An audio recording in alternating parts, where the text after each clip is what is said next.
السلام علیکم ورحمۃ اللہ وبرکاتہ۔ بنت اشفاق احمد اسٹوڈیو میں خوش آمدید۔ میرے محترم ناظرین، زندگی کا سفر چاہے کتنا ہی خوبصورت، کتنا ہی لمبا اور کتنا ہی پر آسائش کیوں نہ ہو، اس کا اختتام ایک اندھیری، تنگ اور خاموش قبر پر ہوتا ہے۔ وہ منزل جہاں نہ کوئی اپنا ہوگا، نہ کوئی مال و دولت کام آئے گی اور نہ ہی کوئی دنیاوی اثر و رسوخ چلے گا۔ اس اندھیری قبر میں جب انسان کو پہلی رات اتارا جائے گا، اس وقت خوف اور اکیلے پن کا کیا عالم ہوگا، لیکن اللہ رب العزت نے اپنے بندے کو تنہا نہیں چھوڑا۔ قرآن پاک میں ایک ایسی عظیم الشان صورت موجود ہے جو اپنے پڑھنے والوں کے لیے اندھیری قبر میں ایک مخلص ساتھی اور ایک نڈر وکیل کی طرح کھڑی ہو جاتی ہے۔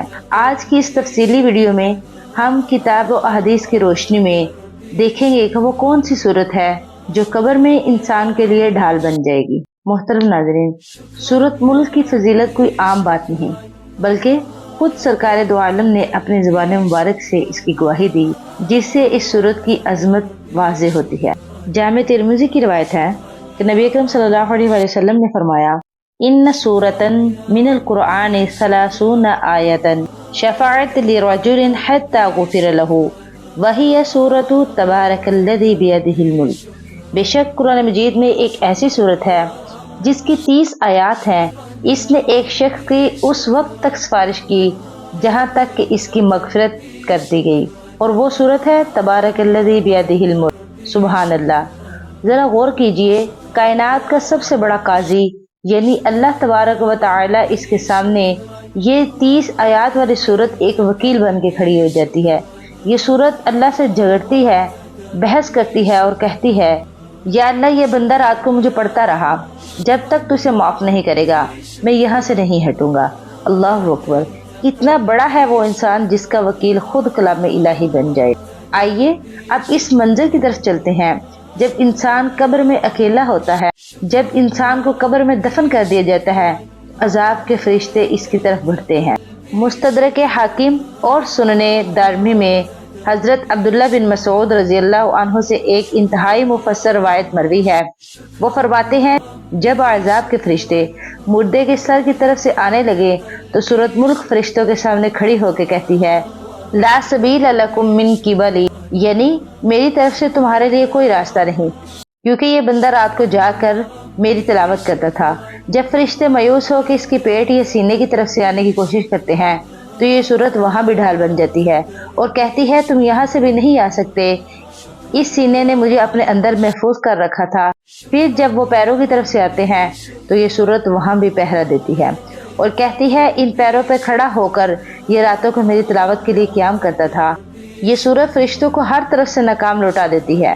اس لیے حضرت عبداللہ بن مسعود فرماتے ہیں کہ اس صورت کا نام المانعہ ہے، یعنی عذاب قبر کو روکنے اور دور بھگانے والی صورت۔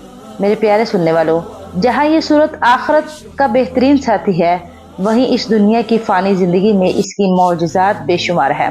اس صورت کی پہلی ہی آیات میں اللہ پاک فرماتے ہیں، تبارک الذی بیدہ الملک، یعنی بڑی برکت والی ہے وہ ذات جس کے ہاتھ میں ساری بادشاہت ہے۔ جب آپ روزانہ رات کو اس یقین کے ساتھ یہ صورت پڑھیں گے کہ تمام کائنات کی بادشاہت اور رزق کے خزانے صرف اور صرف اللہ تعالیٰ کے ہاتھ میں ہیں، تو اللہ پاک آپ کو دنیا میں کسی کا محتاج نہیں ہونے دے گا۔ آج کل ہمارے گھروں میں بے برکتی ہے، جو رزق کی تنگی ہے یا جو ذہنی سکون کی کمی ہے، اس کی سب سے بڑی وجہ یہ ہے کہ ہم نے راتوں کو گناہوں یا سوشل میڈیا پر وقت ضائع کرنا شروع کر دیا اور قرآن کو چھوڑ دیا۔ بلکہ میں تو کہتی ہوں، جو شخص عشاء کی نماز کے بعد باقاعدگی سے سورۃ ملک کی تلاوت کرتا ہے، اللہ تعالیٰ اسے دلی سکون عطا فرماتے ہیں۔ اس کے گھر سے فقر و فاقہ دور ہو جاتا ہے اور رات کو اسے خوفناک خوابوں اور شیطان کے وسوسوں سے امان مل جاتی ہے۔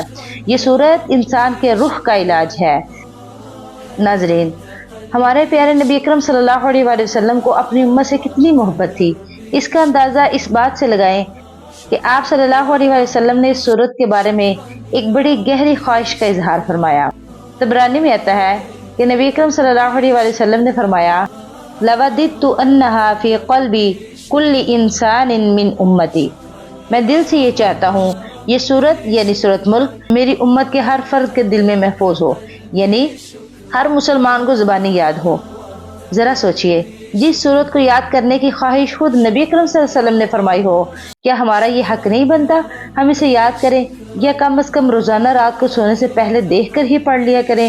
امام ترمذی فرماتے ہیں، نبی اکرم صلی اللہ علیہ وسلم تب تک بستر پر تشریف نہیں لے جاتے تھے جب تک آپ صلی اللہ علیہ وآلہ وسلم سورۃ الف لام میم سجدہ اور سورۃ ملک کی تلاوت نہ فرما لیتے۔